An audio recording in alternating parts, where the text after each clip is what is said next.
Good morning student. Jamuna Prasad memorial PG college की e learning classes में आपका स्वागत है। आज की हमारी वीडियो है एलेंटोइस।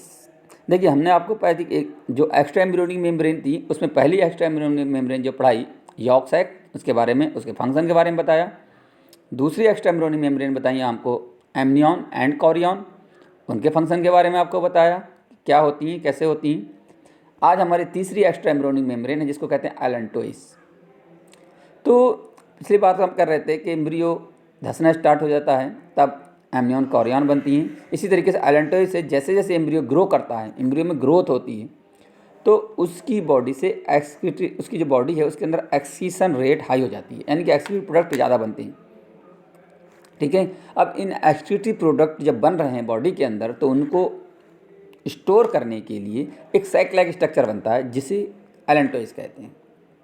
ठीक है, तो जैसे जैसे एक्सक्रीटिव प्रोडक्ट बनेंगे तो वो उस सैक लाइक स्ट्रक्चर में स्टोर होंगे जिसे एलेंटोइस कहते हैं, तो वो एलेंटोइस धीरे धीरे इंक्रीज करेगा। ठीक है, तो एलेंटोइस का डेवलपमेंट इंक्यूबेशन के 4 दिन के बाद स्टार्ट हो जाता है और इसका आगे का पार्ट नैरो होता है, जैसे कि हमने पीछे हम अपनी वीडियो में दिखाते हैं आपको। देखिए, ये स्टार्टिंग में साइड से लिखा हुआ एलेंटोइस यॉर्क के बराबर में, तो शुरू में स्टार्ट इसका का नैरो पार्ट है और आगे फिर ब्रॉड होता है। ठीक है, तो इसका आगे का पार्ट जो होता है नैरो होता है जिससे स्टाल कहते हैं, जो चिपका हुआ है यॉर्क सैक से, जबकि पीछे का पार्ट क्या होता है, ब्रॉड होता है जिसे वेसिकल कहते हैं।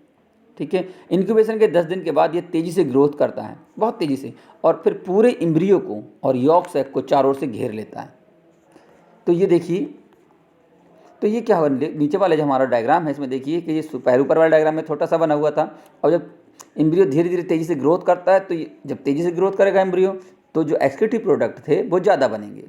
तो ज़्यादा बनने के बाद एलेंटोइस बढ़ता चला जाएगा और ये क्या करेगा, यॉर्क सैक को, एम्ब्रियो को, एमनियन कॉरियन को चारों ओर से घेर लेता है। तो क्या करेगा, ये चारों ओर से घेर लेता है। ठीक है, और फिर जिससे क्या होगा, जब घेर लेगा तो एक नई मेम्ब्रेन बन जाएगी जिसे क्या कहेंगे हम, एलेंटोइस कॉरियन मेम्ब्रेन बनता कहते हैं। ये इससे क्या होगा, इस मेम्ब्रेन के द्वारा रेस्पिरेशन और ऑक्सीजन की प्रोसेस आसानी से होने लगती है। ठीक है, अब फंक्शन क्या है इसके एलेंटोइस के, तो ये एम्ब्रियो के रेस्पिरेशन और ऑक्सीजन में हेल्प करता है। दूसरा, ये ऑक्सीजन प्रोडक्ट को स्टोर करता है जैसे कि हमने अभी पढ़ा। तो इसका मतलब क्या हुआ, ये एम्ब्रियो का यूरिनरी ब्लैडर है, यानी कि एम्ब्रियो के यूरिनरी ब्लैडर की तरह काम करता है, क्योंकि एक्सक्रीटिव प्रोडक्ट इसमें स्टोर होगा, यूरिनरी ब्लैडर, एक्सक्रीटिव प्रोडक्ट है क्या, यूरिन। अच्छा, दूसरी बात करते हैं, इस प्रकार यॉर्क सैक, अब ये तो यहाँ तक हमारा एलेंटोइस खत्म हो गया।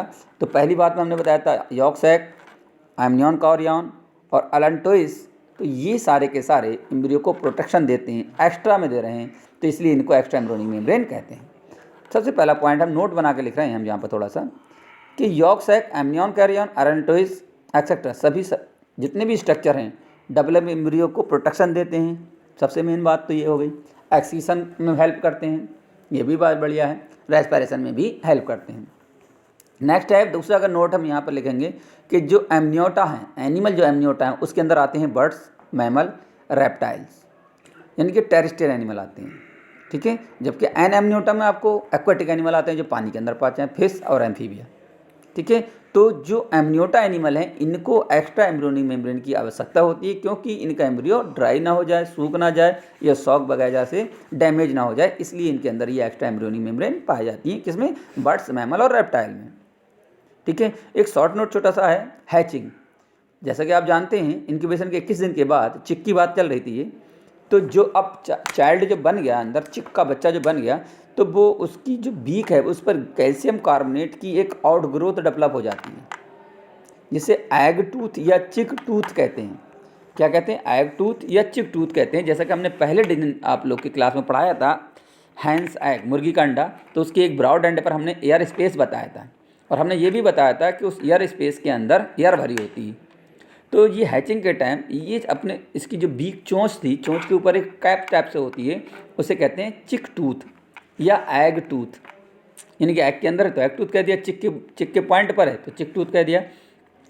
तो इस चिक टूथ की हेल्प से ये उस मेम्ब्रेन को तोड़ देता है और उसमें प्रेजेंट जो ईयर है, जो ईयर स्पेस था, उसकी चारों तरफ जो मेम्ब्रेन थी, उस मेम्ब्रेन को तोड़ देता है और उस ईयर स्पेस के अंदर प्रेजेंट जो ईयर थी उसको अपनी फर्स्ट फीटस के रूप में, यानी कि पहली सांस के रूप में एब्जॉर्ब करता है। और एब्जॉर्ब करने के बाद ये पहली रेस्पिरेशन करता है, और जब सांस अंदर लेता है तो अपने लंग्स को ये फुलाता है।